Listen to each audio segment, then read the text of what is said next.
Hello, my Juicy Co-creators. Lilou here. I'm in Biarritz in France. I just interviewed Professor Laszlo, and now I'm with Dr. Meissner, that is also one of the speakers here at this Congress. Thank you for accepting to do this little quick interview. I know your time is, you're busy too, between different interviews. I thought, I really, because there's so many people to interview and I can't interview everybody, but I was quite, amazed by your profile, because you used to be in the special forces and military, and then in '99 you decided to go more towards the energetic, the bioenergetic. Why is that? Is it because you couldn't practice it anymore that way in the army, and why this change? Well, the history is a bit longer. So I'm a really normal physician. I was trained regularly as a physician. And I've been a physician for 30 years, but I have been practicing acupuncture for 25 years now. So this history started earlier. It was in about 80 when I met a colleague who came back from a 3-month journey to China, and she came back and she put some needles in the ears of our patients, and they had less vomiting, they had less dizziness when they woke up from the narcosis, and said, well, that's good, that's what I would like to know. Yeah. And it took some time. It was in 85 when I had my first education in acupuncture, but this was the click.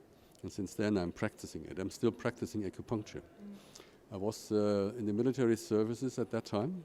And in '99, I decided to have my clinic for my own and nothing else but being a physician and working with and on patients.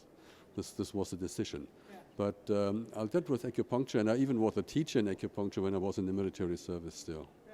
They were quite open there? I mean, how were you able to introduce some energetic work too there? Or? Yeah, some of them were very open, because mainly you can approach this by pain release. Acupuncture is quite common now in pain release, but when we started to do this in the military forces, it was new. It was in the early 90s when we started having acupuncture in the military services. So when you have let's say, a mission outside, and you have people who only need needles or some points to pressure, that's easy. So you don't have all these kinds of remedies that you need. And so it worked very well.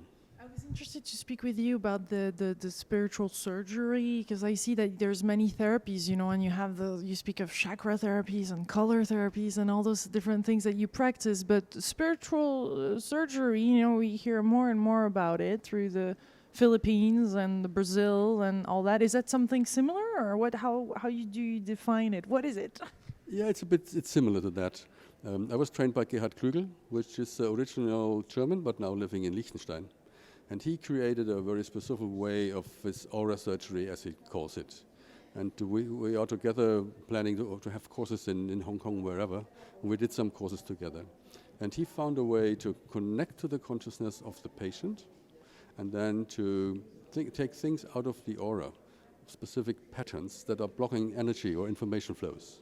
And when you find these blockages and you are able to connect to the consciousness, then you get rid of these, or the patient gets rid of all these blockages, and you find amazing results.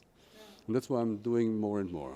Yeah. And that's why I'm giving these workshops in this conference as well, as I did last year. Yeah. And did it in Spain and wherever. And so more and more people are now open for that, because they find themselves having results, and they're really spontaneous. So you don't have that many sessions, maybe 1 or 2 or 3, and that's enough. So you don't open up the body or anything. It's just really in the aura field, knowing that maybe a disease starts from there.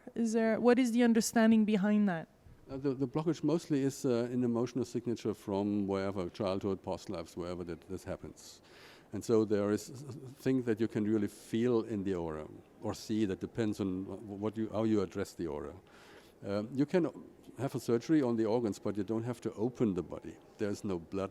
You don't need really scalpels and syringes and whatever you need. So it's just virtually. And the more you're knowing what you're doing, the less less material you have around. But you can train almost everybody who is able to connect to another person on a conscious level.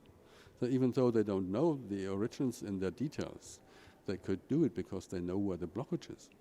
And if they know whether or the name of the cell they are removing, it doesn't really matter, so they do it. So they can have, like John of God, who has never been a physician, but he's connected to the knowledge of other physicians. And so he can do things nobody can do else. Before you do that, do you set an intention or connect or pray or meditate? Is there something like a little thing that you would do before getting into the surgery so you get connected? Yeah, I for myself try to be connected, but it's not based on rituals. So I don't have drums or smokes or whatever. It's just switching on. The most connection I need to have is this with the patient. Yeah. So we should be on a conscious connection, and then the patient will lead me and will say, yeah, the pain is there, or I feel something black or whatever color, or pain or pressure, and then we can approach this area, and then we can look, let's say, to an atlas, and they will point with the finger on the problem. And then we can really solve the problem within the atlas. So we can really find it there, or an X-ray. You have an X-ray, and you can point the finger on the very problem. And then you can solve the problem. I think we have a high percentage of good results, but I have never done studies, really. But the more and more people I see, and the more content people there, the more will show up. So it's the word of mouth is spreading. So it goes from depression to other type of disease, really? Yeah, whatever. So there's no limit.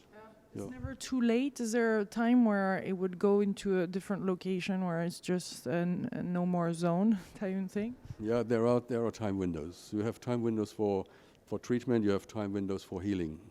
When these are too close, too narrow, then there's no chance. So if a patient comes in a really late state of cancer, for example, it's really in trouble.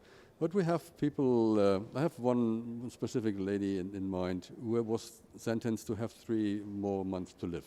It was said and told them by their oncologist, and she lived more than 4 years with a 4-stage cancer and metastasis everywhere. But the cancer decided to be deactivated, to go on the silent mode, and then you live with the cancer. There's no danger. When you understand the message of such a disease, when you understand the message of the cancer, then this was okay. I was the messenger. You understood my message, you received it, and now I can go home. So they stay really silent. Yeah. How do you define a miracle? Well, miracle happens every day, so it's an unexpected good result. You can't explain scientifically, but there are so many of these things around. So you must see quite a lot of them. Yeah, well, most people call it a miracle, but it's quite normal for us. Is there I guess the patient also a state of being and mental state, and how they think of the disease also, and all that is part of the work that needs to be done? Or does that naturally heals when you remove those things? I mean, is it also a bit psychological or in the head, or? Well, the patient has a reason to show up. So he or she is open for that. Then you have a long interview mostly. So you get really into the illness. What's called the illness? What do they suffer from really? Is it really the pain? Or you go to the causes, the specific causes of that illness? Or you go back to the reasons? So we always try to find the reasons. And then when you find the reasons and you can talk to the people about the reasons, they found the options to get rid of it. Or they found options to live without this illness. Some people really have advantages from being ill. So they have to decide. When you get a pension, when you're ill and you get a pension from being ill, you will not really decide to get rid of the illness because you are fired then. You have to find a new way of making your living. So you have to talk to the people. So what if you are really healed? What if you do not have this pain? Or you go into the insurance and say, well, I'm okay again, so put me out of your lists of pensions. So this is a typical thing what we are talking about. And so many people are devastated. And we can have a chance. You just have to choose an option, a new option which is already there, and you might find it.